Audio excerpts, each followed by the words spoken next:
টানা বৃষ্টিতে বন্যার কবলে গোয়ালপাড়ার বিস্তীর্ণ অঞ্চল মাটিয়ার বামুনপাড়া এবং কালীপাড়ার বন্যায় ফলে হাহাকার পরিস্থিতির সৃষ্টি হয়েছে।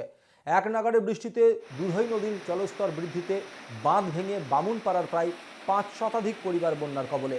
মাটিয়ার বামুনপাড়া গ্রামের সঙ্গে বাকাইটারি এবং নন্দেশ্বর গ্রাম প্লাবনে জলের স্রোতে ভেসে গেছে দরঙ্গিরি নন্দেশ্বরের রাস্তাও।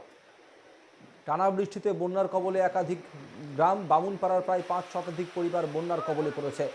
অসমের গোয়ালপাড়া এলাকাও জলমগ্ন হয়ে রয়েছে। আপনারা দেখতে পাচ্ছেন সেই ছবি। টানা বৃষ্টির ফলে বন্যা কবলিত গোয়ালপাড়ার বিস্তীর্ণ অঞ্চল স্রোতে ভেসে গেছে দরঙ্গিরি নন্দেশ্বরের রাস্তাও।